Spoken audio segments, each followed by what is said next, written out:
अवधूत चिंतन श्री गुरुदेव दत्त श्री स्वामी समर्थ महाराज की जय. श्री स्वामी समर्थ. तुम्हा सर्वांचं स्वामी समर्थ माझी आई या चॅनलमध्ये स्वागत आहे. आजचा दिवस स्वामी महाराजांच्या कृपेने तुमचा सुखाचा आणि आनंदाचा जावो हीच स्वामीचरणी प्रार्थना करून आजच्या व्हिडिओला सुरुवात करूया. तर बघा, 10 जानेवारी इंग्रजी महिन्यातला सर्वात पहिली एकादशी, पुत्रदा एकादशी तर उद्या आहे. बघा, पुत्रदा एकादशी या नावातच त्याचा अर्थ लपलेला आहे. बघा, ही एकादशी संतान प्राप्तीसाठी खूप महत्त्वाची आहे. तर बघा, ज्या कुणाला संतान प्राप्ती होत नाही किंवा ज्या महिला आई होण्यापासून वंचित आहेत किंवा ज्यांना संतान प्राप्तीसाठी जे काही उपाय करायचे आहेत, तर त्यासाठी ही पुत्रदा एकादशी ही खूप महत्त्वाची आहे. तर या एकादशीपासून 41 दिवसाची बाळकृष्णाची सेवा तुम्हाला करायची आहे. तर ती सेवा कशी करायची आहे, त्याचे नियम काय आहेत, अटी काय आहेत, तर आज आपण या व्हिडिओ मार्फत जाणून घेणार आहोत. तर बघा, बऱ्याच वेळेस काय होतं की आपण संतान प्राप्तीपासून वंचित का होतो, तर त्याचे हे काही कारणे आहेत. बघा, आता बऱ्याच ठिकाणी हे खूप नियम काटेकोरपणे पाळले जातात.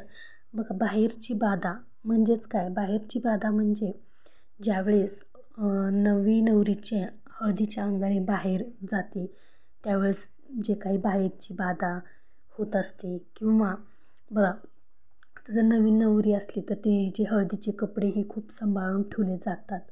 तर कारण त्याच्यावर ही बाहेरची बाधा होत असते. असं आधीच्या पिढीपासूनच चालत आलेली ही रीत आहे. तर हे पण कारण असतं की त्याच्यामुळे संतान प्राप्ती होण्यास अडथळे येत असतात. त्याचबरोबर आपल्या कुलदेवीचा मान सन्मान केला जात नाही. बघा, बऱ्याच जणांना तर कुलदेवी कोणती आहे हे सुद्धा माहीत नसतं. मग कुलदेवीचा मान सन्मान केला जात नाही. मग त्याच्यामुळेच आपल्याला या अडचणीला सामोरं जावं लागतं. त्याचबरोबर तिसरं कारण जे आहे ते म्हणजे प्रखर पितृदोष. बघा, प्रखर पितृदोष ज्यांना असतं तर त्यांना संतान प्राप्तीसाठी हे कारणे पुढे येतात किंवा संतान प्राप्ती होईला अडथळे येत असतात. तर त्यासाठी या एकादशीला खूप छान असे प्रभावी उपाय एकादशीपासून करायचे आहेत. तर ते बघा, ते कोणते. बघा, आता एकादशीच्या आदल्या दिवशीच आपण मंदिरात जाऊन श्रीफळ, नारळ आणि खडीसाखर ठेवायची आहे. मग दत्त मंदिर असो, केंद्र असो किंवा स्वामी समर्थ महाराजांचं मंदिर असो, तिथं जाऊन तुम्हाला खडीसाखर आणि नारळ ठेवायचा आहे. आणि आपल्या मनातील जे काही तुम्ही संतान प्राप्तीसाठी स्वामी महाराजांना जे काही तुमची मनातील इच्छा आहे ते तुम्हाला बोलायचं आहे. आणि 41 दिवसाची बाळकृष्णाची सेवा तुम्हाला या एकादशीपासून करायची आहे. बघा, जर तुम्हाला काही प्रॉब्लेम असेल, हिटाळसूतक असेल, तर तुम्ही पिरियड्स असतील तर तुम्ही ही सेवा पुढच्या एकादशीपासून सुद्धा सुरू करू शकतात. त्याचबरोबर ही सेवा सुरू करायच्या आधी मंदिरात जाऊन श्रीफळ, खडीसाखर, फूल आपल्याला ठेवून यायचं आहे. आणि पहिल्या दिवशी नवरा बायकोने बाळकृष्णाच्या मूर्तीवर अभिषेक करायचा आहे. बघा, पहिल्या दिवशी आता बऱ्याच वेळेस काय होतं की आमचे मिस्टर जवळ नसतात किंवा ते बाहेरगावी आहेत किंवा दररोज अभिषेक करायला 41 दिवस अभिषेक करायला जोडीने जमणार नाही. तर तुम्ही फक्त पहिल्या दिवशी जोडीने अभिषेक करू शकता. नंतर तुम्ही महिलांनी एकटीने पण अभिषेक केला तर जमतं. तर बघा, पहिल्या दिवशी नवरा बायकोने बाळकृष्णाच्या मूर्तीवर अभिषेक करायचा आहे. आणि त्या दिवशी एकादशी आहे, तर तुम्ही तो एकादशीचा जोडीने उपवास देखील केला तर खूपच चांगला. एकादशीचा उपवास हा दिवसभर उपवास करून दुसऱ्या दिवशी तुम्ही सोडू शकतात. त्याचबरोबर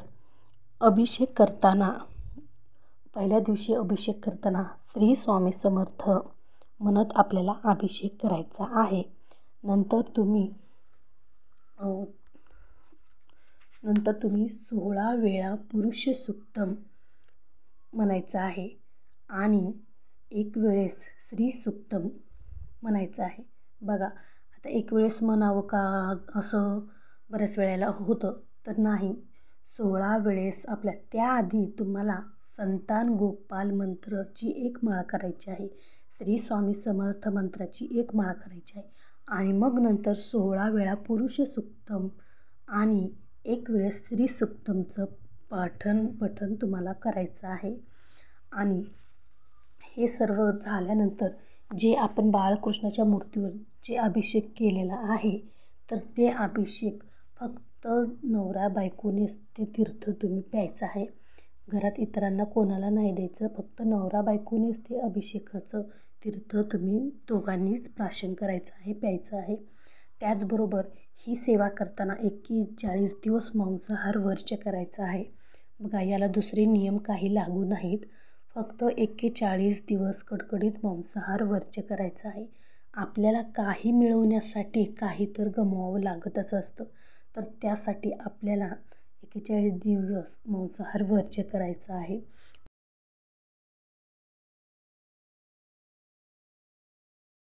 बघा, ही जर सेवा तुम्ही मनाभावेतून काटेकोरपणे जर 41 दिवस केली, तर तुम्हाला नक्कीच संतान प्राप्तीचा लाभ हा होईल.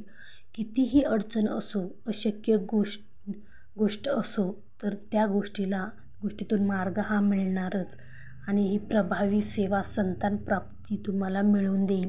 अशी ही प्रभावी सेवा पुत्रदा एकादशीपासून तुम्ही संतान प्राप्तीसाठी करू शकतात.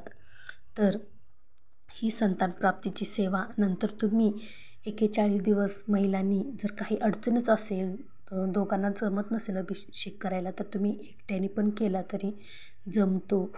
तर अशी ही संतान प्राप्तीसाठी अतिशय प्रभावी ही सेवा आहे. नवीन वर्षापासूनची ही पहिली एकादशी आहे. तर या एकादशीपासून ही तुम्ही 41 दिवसाची बाळकृष्णाची सेवा नक्की करून पहा. तुम्हाला 100% रिझल्ट मिळून जाईल. स्वामी महाराजांच्या कृपेने, दत्त महाराजांच्या कृपेने अशक्य गोष्ट ही शक्य होते. तर आजचा व्हिडिओ असा आहे. आवडला असेल तर नक्की शेअर करा, लाईक करा आणि आपल्या व्हिडिओला नवीन असाल तर सबस्क्राईब करायला विसरू नका. भेटू पुन्हाच अशा एका व्हिडिओसोबत. तोपर्यंत सर्वांना श्री स्वामी समर्थ.